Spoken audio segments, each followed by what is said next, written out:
Hello. I've amassed a decent number of clamps over the years, but like most woodworkers, I often find myself in a situation where I don't have quite enough. I've recently been making a video of this beginner's woodworking project to make this simple chair. As a beginner's project, I was keen to show how this chair could be made using only the basic tools that are likely to be found in a new woodworker's toolbox. Of course, to complete the chair, it needs gluing together, and that means we're going to need some clamps. A new woodworker is unlikely to have a large selection of clamps, so in this video I'm going to show you the method I use when I need a clamp but don't have one available. Regardless of the type of clamp, they all have some common features. Firstly, they all have a frame or bar that provides the structure. Next, they all have one fixed jaw. Finally, they all have a movable jaw which can be tightened using a variety of methods to exert the clamping force on the job. And this is an example of the type of shop-built or homemade solution I use when I'm in need of a clamp. It possesses all three of the attributes we can see in the engineered clamps. Firstly, the frame structure, which is put under tension to provide the clamping force. Secondly, the fixed jaw. This brace works as an anchor point for our movable jaw solution. And finally, the movable jaws themselves, which provide the method for slowly adding clamping pressure. This solution uses wedges, in a way that has been used for countless generations as a way of exerting mechanical pressure. The wedges are positioned against the anchor point, and the work to be clamped is positioned between them and the fixed jaw. By moving the wedges against each other, we increase the combined width of the two wedges, creating the clamping force.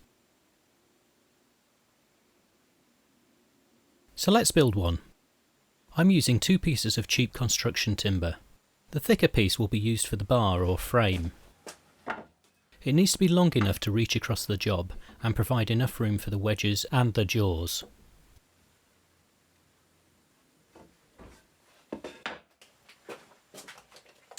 Next, I'm going to take the thinner piece of wood and cut it into 3 equal parts to make the fixed jaw, the anchor point and the two wedges. I use a knife to mark the cross cuts, and then chisel into these knife marks to help guide the saw.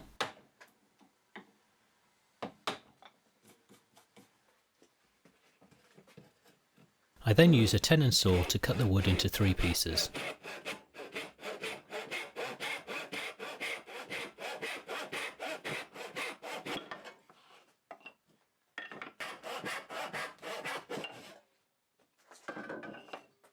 I'll put the first 2 pieces to one side. They're going to be used to make the fixed jaw and the anchor point.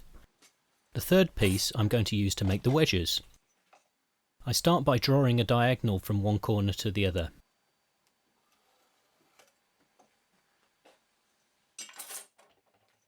I then mark in this line using my knife.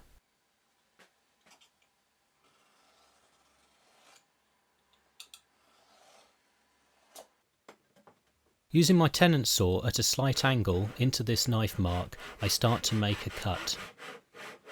Once the initial saw mark is established, I bring the saw upright so that I can cut perpendicular down through the diagonal.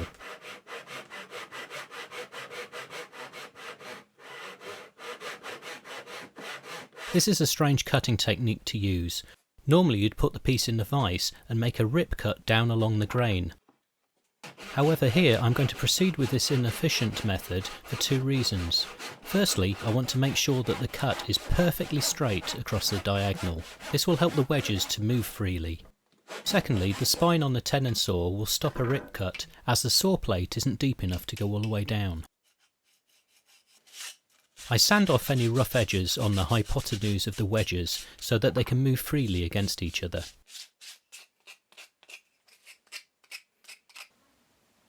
With all our pieces prepared, we can start construction.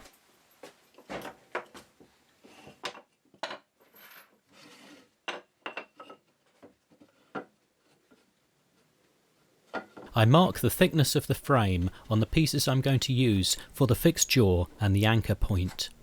I just centre everything up by eye.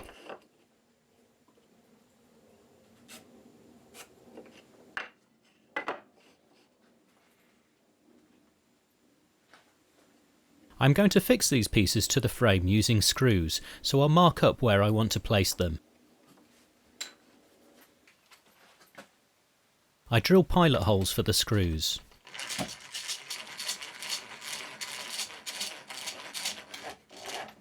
And then countersink the holes to keep the screw heads clear. Next, I screw the fixed jaw to the frame. I use my square to ensure that the edge of the fixed jaw is perfectly perpendicular to the edge of the frame. By ensuring that this is perpendicular and also that the anchor point is perpendicular, I can ensure that the two clamping edges are perfectly parallel. This is essential to make sure that my clamped job will be square.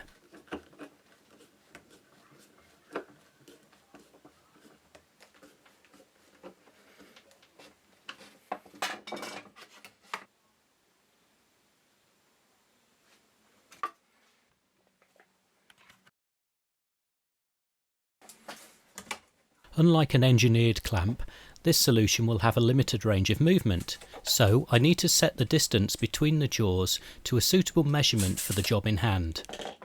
If at some point in the future I wanted to use this clamp for a different piece of work, I would have to adjust the distance by unscrewing the anchor point and attaching it in a new position.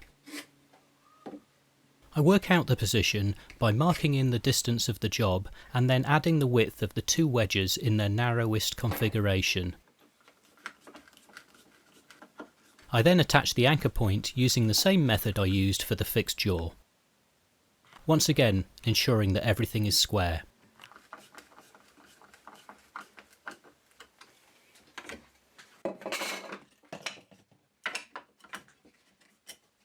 And that's construction complete.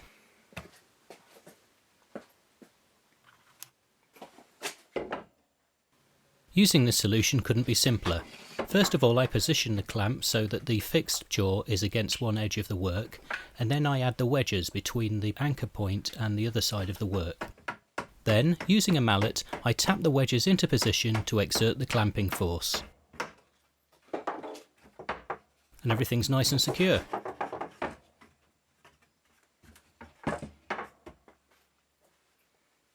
This is not a solution I've invented.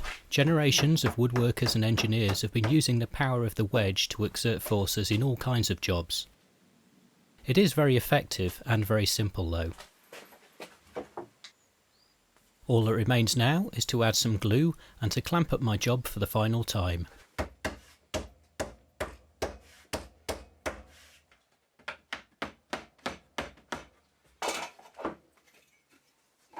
So this is a perfectly workable solution if you find yourself short of a clamp.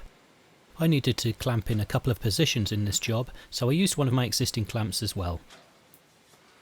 The finished job turned out nice and square. I hope you found this video useful.